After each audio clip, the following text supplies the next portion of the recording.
Bonjour, ici Michel pour Ciné Techno, et aujourd'hui je vous parle du jeu Planet Alpha, développé chez Planet Alpha APS et publié sur la Switch par Team 17 Digital Limited.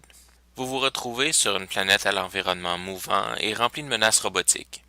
Cependant, vous n'avez pas d'armes, et votre seule façon de vous en sortir est de faire attention où vous mettez les pieds et d'utiliser votre environnement pour résoudre des casse-têtes et combattre des ennemis. Ah oui, et vous pouvez contrôler le passage du temps entre le jour et la nuit.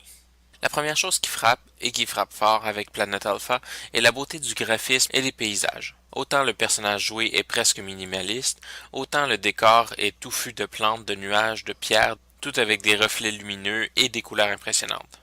On passe du grand ciel bleu au ciel étoilé à la grotte sombre illuminée par des pierres flottantes. L'autre chose est l'apparente limite du personnage à agir dans le jeu. On peut avancer, reculer, sauter et s'accroupir pour se cacher dans des herbes plus hautes. Les déplacements se font en 2D et les premiers niveaux ressemblent plus à une promenade dans le plus beau parc naturel que vous avez vu de votre vie qu'à un jeu vidéo. Planet Alpha n'est pas le jeu le plus plein d'action, c'est surtout un jeu de déplacement, d'évitement, de stealth et de casse-tête.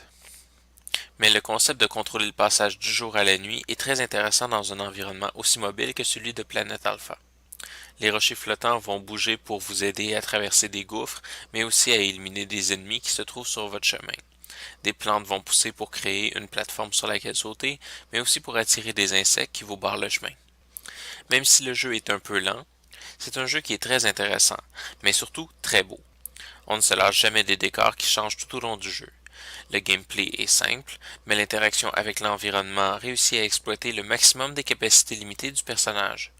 Les casse-têtes ne sont pas trop compliqués, mais sont parfois très inventifs, et il faut faire preuve d'imagination presque plus que de logique pour s'en sortir, ce qui n'est pas du tout une mauvaise chose.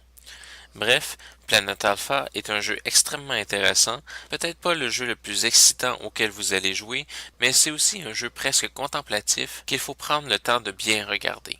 Jouer en portable avec la Switch est très faisable, mais pour vraiment profiter de l'expérience visuelle, je vous conseille fortement de jouer sur le plus grand écran que vous avez chez vous. Le jeu est disponible sur Steam, Xbox One, PlayStation 4 et Nintendo Switch depuis le 4 septembre 2018. Je lui donne la note de 8.5 sur 10. C'était Michel, et amusez-vous bien.